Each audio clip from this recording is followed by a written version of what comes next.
Hi everybody, welcome back to The Budget Life. My name is Brooke and I'm so excited that you're here today. I am ready to get 2024 started and to really kind of do my best to get this channel off the ground. I have a lot of great finance related and budgeting content that I would love to share with you guys. And if there's anything that you'd love to see, I would love to hear about it as well and make videos based on things that people want to see. I want to make content that will relate to the majority of people. So I hope that you'll stick around and see the channel grow. I'm super excited to get started with you guys. I'm sure that some of the camera angles are not going to be great as I'm learning and getting used to things here, but I have high hopes to keep it going and share a lot of good content with you. 2024 is just gonna be the year to get it started and grow from there. So today's video is gonna be about the annual budget overview. I think that these are super important to help make realistic goals.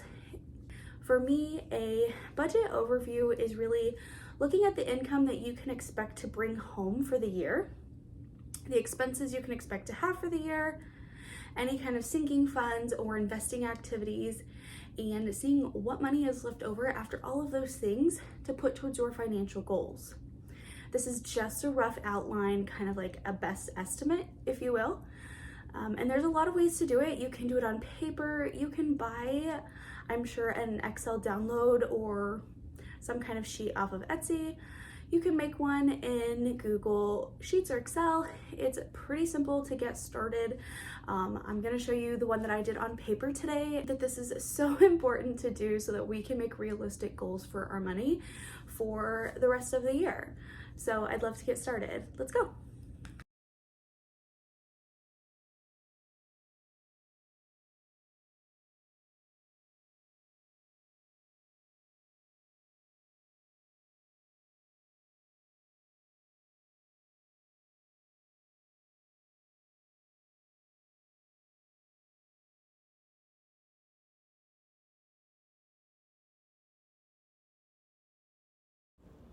As we get started today, I want to make sure that everyone knows I'm not a financial advisor and I'm not giving financial advice. I just really want to share my budgeting and finance tips that have worked for me and my family to see if maybe they can inspire you. So today I want to talk about our annual budget and why it's really important to make one to achieve your financial goals. You'll notice that my budget here is just on pen and paper, and you don't need anything fancy to get started. If you don't want to use pen and paper, then you could do this in a Excel spreadsheet or a Google Sheets. Excel is a paid subscription, so if you don't have that, Google Sheets is free and available to anyone with a Google account. If you have a smartphone, you can even download the Google Sheets app to your phone and use it quite simply from there. I use a basic 4-column setup for this.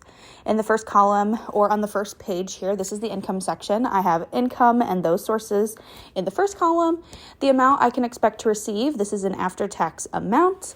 Then I have frequency, and then I have total. So I only included income that was consistent for us and that we could expect realistically without any overtime and normal working hours.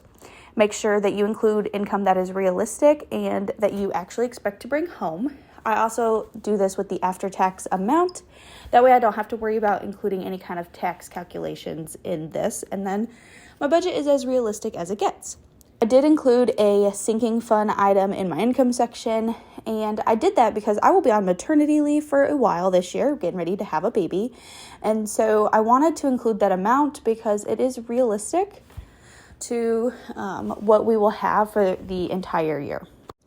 Because we will use that sinking fund to pay some of our expenses on the next page, I felt like it was important to include here.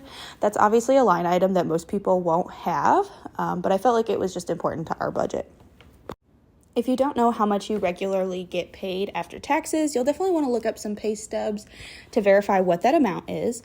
And then you'll want to multiply that amount by the frequency that you get paid. My husband and I both get paid every single week, so that would be 52. If you're somebody who gets paid every other week, that works out to be 26 paychecks a year. If you're somebody who gets paid bi-monthly, that would be 24. And somebody who gets paid monthly would be 12. You'll then go through and calculate how much or your total for each row of income. And then once you have all of the individual incomes totaled, you'll go through in the last column and also total all of those individual columns as well. The leftover amount, or the number at the bottom, is going to be what you can realistically expect to bring home for the year. And then after that, we can go through and calculate how much we expect in expenses for the year. The next section in our annual budget is going to be the expense section. And this is set up with the same 4 basic columns except expenses, the amount we expect to pay, the frequency, and then the total again. So when I go through and I set up my expenses, I try to think of them in the order of how many times I pay them per year. So the things that I pay once a year, the things I pay twice a year, things that I pay monthly, and then the things that I pay weekly. Of course, if you have things that are paid oddly throughout the year, you'll want to make sure to include those. But by going down the list, I find that I can remember those random expenses that don't come up as often. You'll want to try to take into account anything that may change for the year, such as adding an expense if you have a bill coming up, or maybe you have student loans coming out. For us, we're having another baby, so eventually throughout the year, we will have childcare expense for a second baby that we'll be adding.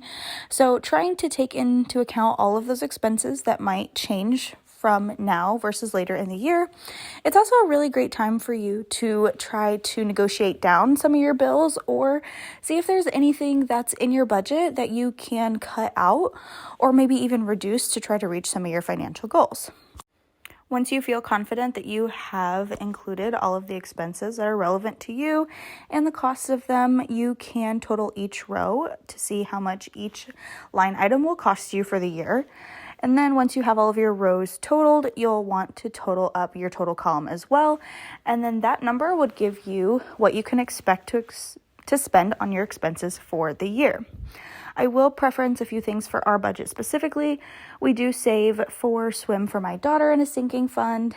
And so I did subtract that amount since we have that money available. That won't be something spent out for next year. So I subtracted that. And then some of the things that we list at the bottom are things that many people probably wouldn't use as a sinking fund, but we do. So things like groceries, gas, household, car maintenance, spending, and our baby budget, things that our kids need. Those are all things that I included on my expense page, but we actually save for those as a sinking fund. We included those in the expense section because no matter what, those are going to come out of our paychecks every month, and we deem them a little bit higher of importance than our other regular sinking funds. Of course, you don't have to do it this way. That's just the way that we like to do our budget, and we do like to do some of those categories in cash, and you, of course, don't have to do that either. You just have to do what works best for you and your family situation. In this next section of the budget is where I include other sinking funds and savings account. It's also where I would include any investing activity. I did write expenses on this page, but I meant investing. And I realized that I set it up wrong as I was making this video here. I do still think about it in terms of the 4 categories, such as the category itself or the column, and then the amount of times per year you expect to pay for it, and then the total. In this case, we don't really use a lot of sinking funds as savings accounts in this sense. Like I said, we do have a couple from our expense section that we do kind of save in a sinking fund per se, and that's more just because it rolls over month after month. And we don't have other investing activity right now. Gifts is a new sinking fund for us this year for things such as birthdays and holidays like Mother's Day, Father's Day, that kind of thing. And we have nieces and nephews. So we are putting $50 a month into that, and that's how we came to $600. I did include a birthday sinking fund as well for our kids. That's new this year as well. And I came up with $1,000 just because I realized I spent about $500 on my daughter's birthday last year, so that was just a base point. I'm hoping to spend far less on the birthdays this year, and we'll have 2 kids. So for frequency, it was 2 just because we have 2. And then Christmas, the line item, I try to save $1,000 for Christmas every year. I don't have a real rhyme or reason for that. That's just the high end of our budget. Of course, you total each row just as we did in the other 2 steps, and then also total up your total column. And for ours, it was only $2,600. Again, I'm hoping that we can save on a lot of these expenses or sinking funds, and hopefully that money can be used elsewhere as well. And as I mentioned, you would also include any kind of investing activity. If you invest monthly or if you contribute to a Roth IRA or anything regularly, I would also put that here. Right now, our goals are not aligning with that, so we unfortunately don't expect to put anything in investing, but if you did, it would go here in this section. The last step is going to be the summary, and this is where you take your income that you calculated from your first step, subtract your expenses and your sinking funds that you expect to have for the year, and then you get a total. And this number is super important because that's what you have available for your other financial goals. Whether that's paying off debt or saving for something big, that is what you can realistically expect to have available.